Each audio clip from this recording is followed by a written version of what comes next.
उसके पहले पद से लेकर के 14 पदों तक। सबोपदेशक उसका 12 अध्याय 1 पद से लेकर के 14 पद तक मैं आपके सामने यहाँ पर पढ़ रही हूँ। अपनी जवानी के दिनों में अपने सृजनहार को स्मरण रख, इससे पहले की विपत्ति के दिन और वे वर्ष आए जिनमें तू कहे कि मेरा मन इनमें नहीं लगता। इससे पहले कि सूर्य और प्रकाश और चंद्रमा और तारागण अंधेरे हो जाए और वर्षा होने के बाद बादल फिर घिर आए, उस समय घर के पहरुए कांपेंगे और बलबंद झुक जाएंगे और पिसनहारियां थोड़ी रहने के कारण काम छोड़ देंगी और झरोखों में से देखने वालियां अंधी हो जाएंगी और सड़क की ओर के किवाड़ बंद होंगे और चक्की पीसने का शब्द धीमा होगा और तड़ की चिड़िया बोलते ही एक उठ जाएगा और सब गाने वालियों का शब्द धीमा हो जाएगा। फिर जो ऊंचा हो उससे भय खाया जाएगा और मार्ग में डरावनी वस्तु मानी जाएगी और बादाम का पेड़ फूलेगा और टिट्टी भारी लगेगी और भूख बढ़ाने वाला फल फिर काम ना देगा, क्योंकि मनुष्य अपने सदा के घर को जाएगा और रोने पीटने वाले सड़क सड़क फिरेंगे। उस समय चांदी का तार 2 टुकड़े हो जाएगा और सोने का कटोरा टूटेगा और सोते के पास घड़ा फूटेगा और कुछ कुंड के पास रहट टूट जाएगा। तब मिट्टी ज्यों की त्यों मिट्टी में मिल जाएगी और आत्मा परमेश्वर के पास जिसने उसे दिया लौट जाएगी।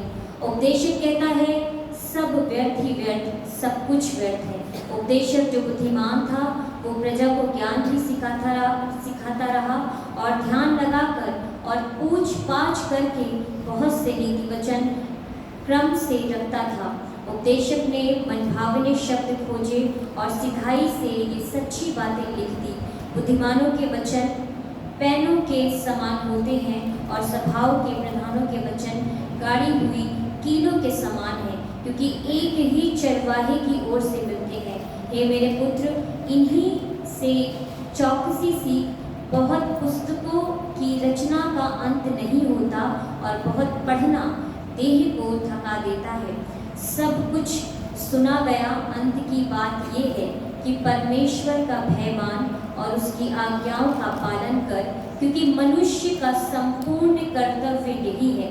क्योंकि परमेश्वर सब कामों और सब गुप्त बातों का, चाहे वो भली हो या बुरी, न्याय करेगा। हालेलुया।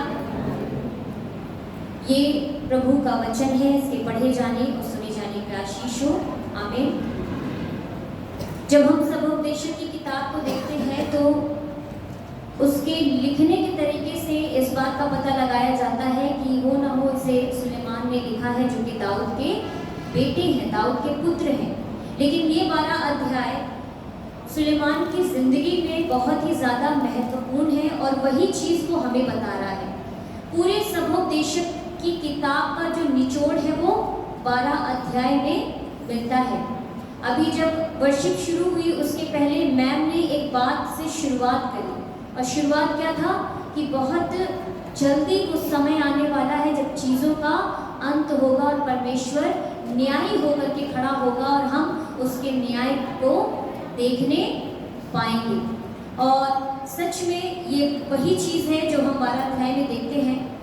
इसमें सबसे पहली बात, अपनी जवानी के दिनों में अपने सृजनहार को स्मरण कर, इससे पहले की विपत्ति के दिन और वे वर्ष आए जिनमें तू कहे कि मेरा मन इनमें नहीं लगता। अब एक बात बहुत ध्यान से सुनिएगा, जब आप जवान हैं तो आप अपने घर का भी काम कर सकते हैं और अपने बाहर के कामों को भी जल्दी से निपटा सकते हैं, जल्दी कर सकते हैं।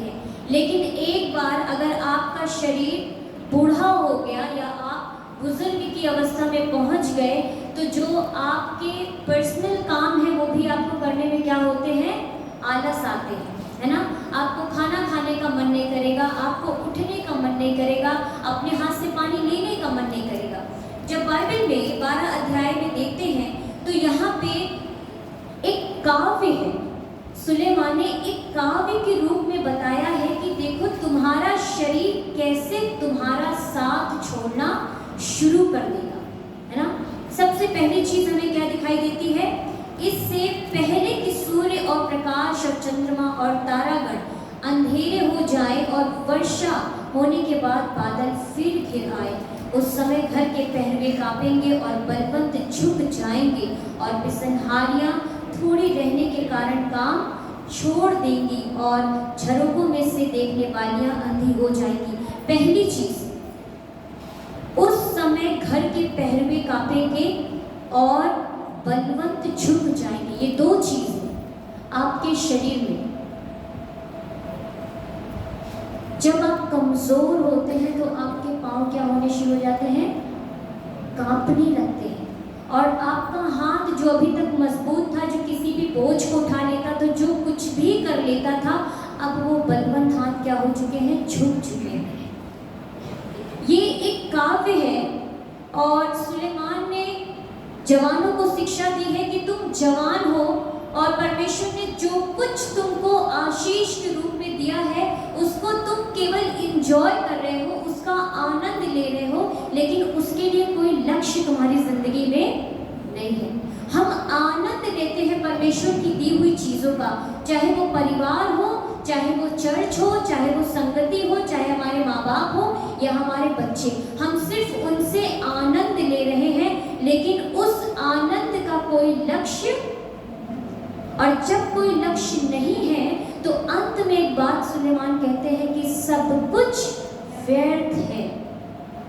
आप आनंद लीजिए, सारी चीजें परमेश्वर ने आपके लिए दी हैं आनंद के लिए। ये जो फेलोशिप हो रही है, ये जो आराधना की जा रही है, गीत गाए जा रहे हैं, वचन पढ़े जा रहे हैं, हम सिर्फ मनोरंजन के लिए अगर यहाँ पे हैं तो ये व्यर्थ है, अगर इसका कोई लक्ष्य नहीं है तो। पाजी साहब ने इस बात के लिए हमें बताया कि हम खड़े होकर गाए जा रहे हैं और सोने वाले जोर से बोले हालेलुया, और मैंने सुना इस चीज को, इतनी जोर से हालेलुया की आवाज आ रहे हैं, क्योंकि लक्ष्य नहीं है।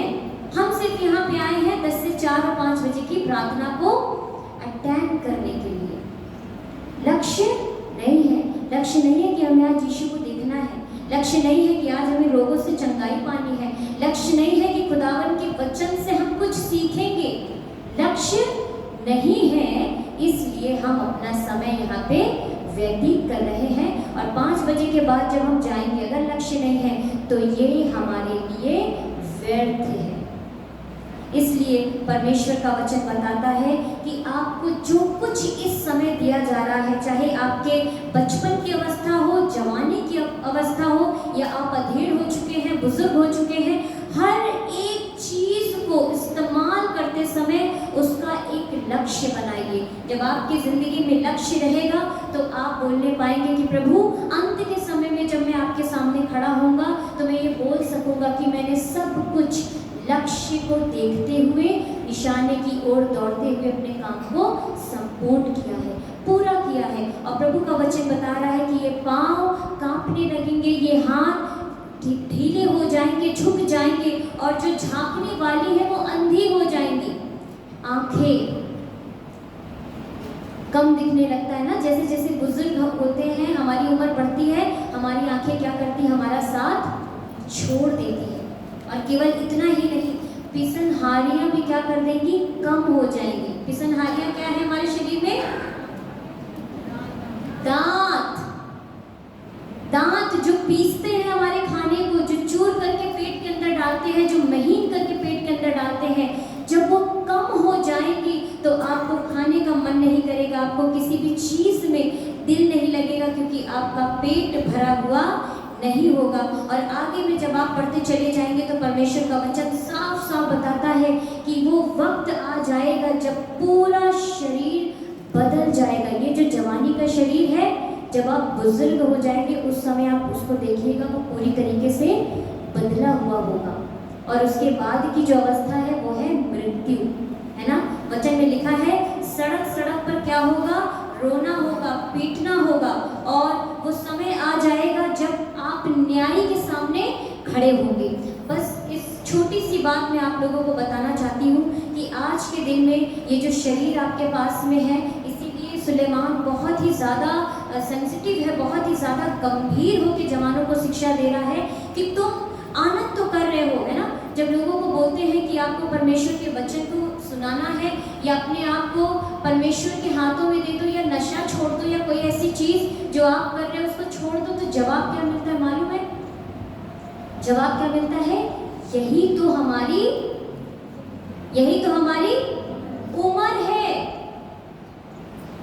वचन बता रहा है ये जो उम्र आप आनंद मना रहे हैं बिना किसी लक्ष्य के, ये एक समय आएगा जब आपका शरीर, ये उम्र, ये देह, ये सुंदरता सब ढल जाएगी।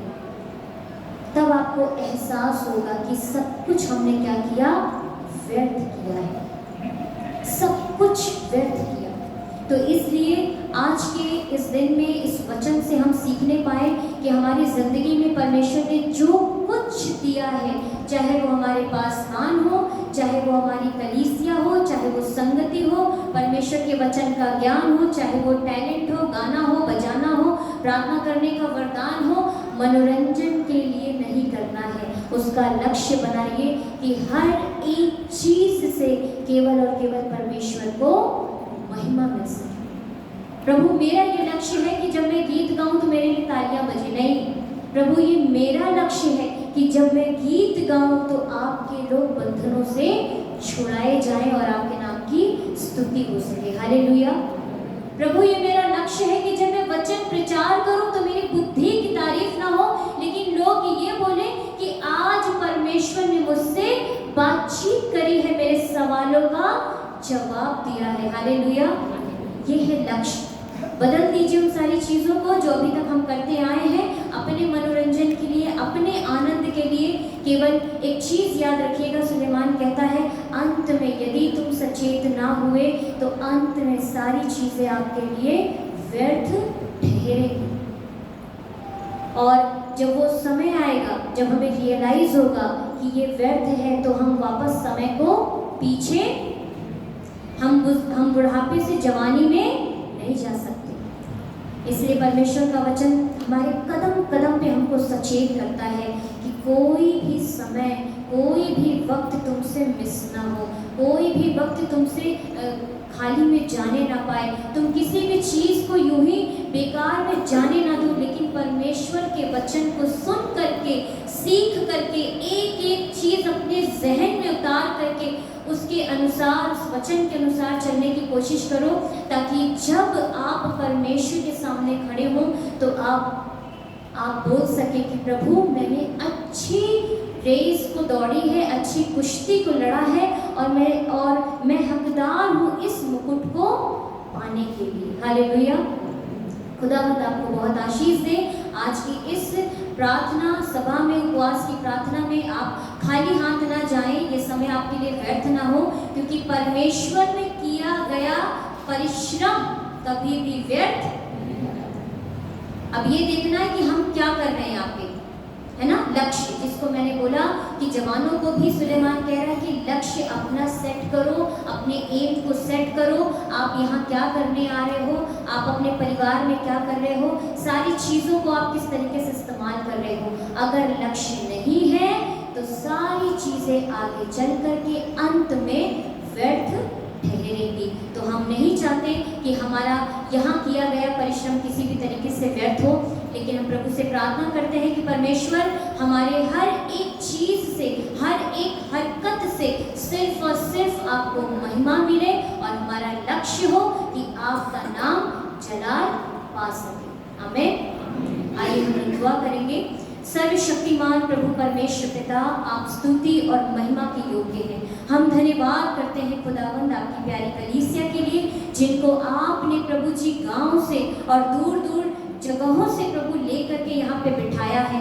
मेरे परमेश्वर ये 7-8 घंटे खुदावंद ये यूं ही आनंद में ना निकाल दे, मनोरंजन में ना निकाल दे, लेकिन याद रखें प्रभु कि आपके साथ में हम उस परिश्रम को कर सके, जैसे यीशु मसीह इस पृथ्वी पे रह करके उस परिश्रम को करके, आज्ञाकारिता में रह करके सारी चीज़ों को किया है। प्रभु हम आपसे प्रार्थना करते हैं कि आप हमारी सहायता करें, और सच में प्रभु हर व्यक्ति जो आपको चूमता है वो आपसे प्रेम ही नहीं करता, लेकिन कई बार वो यहूदा जैसा मन लेकर के आता है। हम आपसे प्रार्थना करते हैं प्रभु, दिखावटी चुम्बन हम आपको ना दें, लेकिन सच में प्रभु डेडिकेट हो जाए आपके प्रति, आपसे प्रेम करने वाले हो सके, और पतरस के समान केवल कहने वाले नहीं लेकिन करने वाले हो सके। हम आपसे प्रार्थना करते हैं परमेश्वर, हमारी जिंदगियों में हर एक चीज़ के लिए खुदा आप हमें लक्ष्य को डिसाइड करने के लिए, सेट करने के लिए आप हमें हिम्मत दीजिए,